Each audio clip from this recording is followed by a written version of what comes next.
My apartment has caught fire. All my stuff is in the apartment.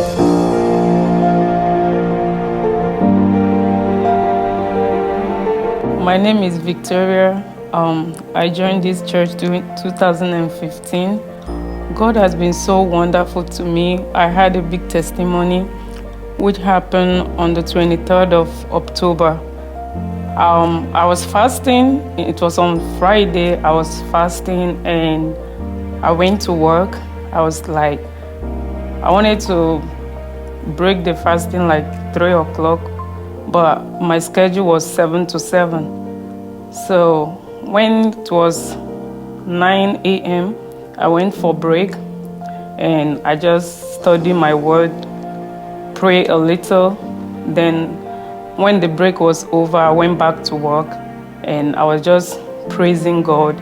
I was just singing and my coworkers were like, "What are you doing? Why are you talking to yourself?"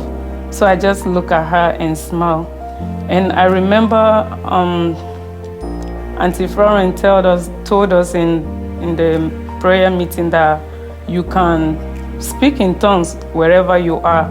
Even if you're at work, you can speak in tongues. So after the praises, I started speaking in tongues, just talking to myself.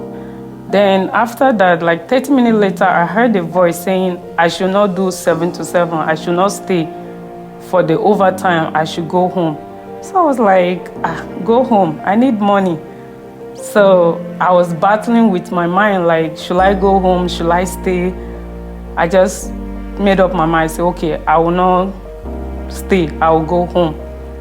Then when it's 3 o'clock, I was on my way going home and my supervisor was like, are you not staying for the overtime? I told him I have an appointment that I just remember. So I went home. When I got home, I was just sitting on my bed playing with my phone. And something was like, you didn't come home to come and be playing with your phone. You came to pray.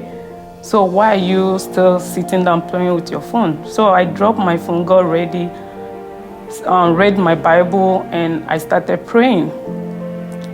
After I started praying, like 30 minutes, I started hearing some noise because I was, after praises and worship and everything, I started praying in tongues like as usual. So I started hearing noise outside.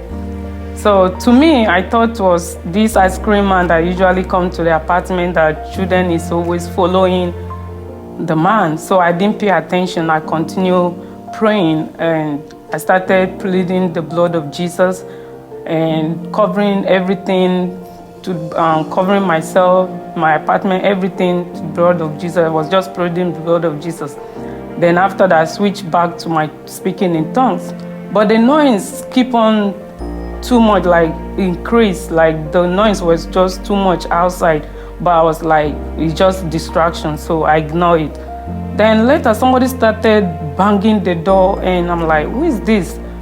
So before I could even get to the door, the man used his leg to hit the door. Started shouting, there's fire, who is in here? Come outside, there's fire. So I came outside, I just grabbed my phone, came outside, no slippers, no nothing.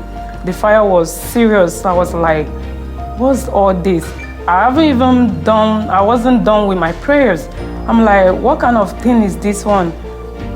We came outside, the fire like was serious. Then the firefighters came, they do whatever they needed to do, quench the fire. Then we went to stay somewhere. Then like the apartment people provided somewhere for us to stay. Like 3 days later, they said we should come and get our things.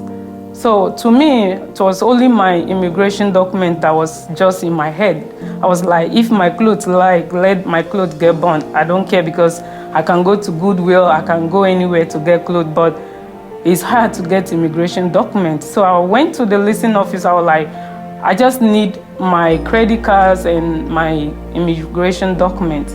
So they was like, it's very bad, the fire is bad, so nobody can enter the apartment.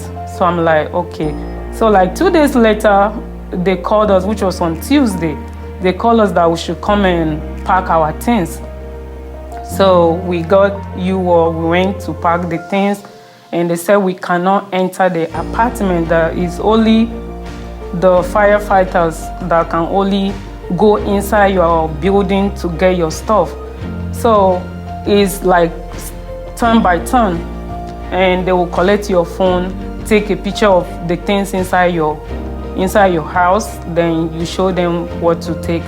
So when it got to my turn, I was with another Spanish lady, which is my neighbor. There's like, when they opened his own apartment, there was so much water, like their couch, everything was soaked, and our doors are very like close to each other. So when they opened my own, there was like, the man said, wow, this is amazing. What happened here? So I don't know. You are the specialist, so you saying you don't know. He said because it's amazing, because there's no water, there's nothing touched the apartment. And it was just surprising, like nothing, not even water, touched the carpet or touched any of my things. I just want to thank God for his preservation, helping me, and praying and fasting is something that is amazing that no one should miss. So I just want to thank God for that.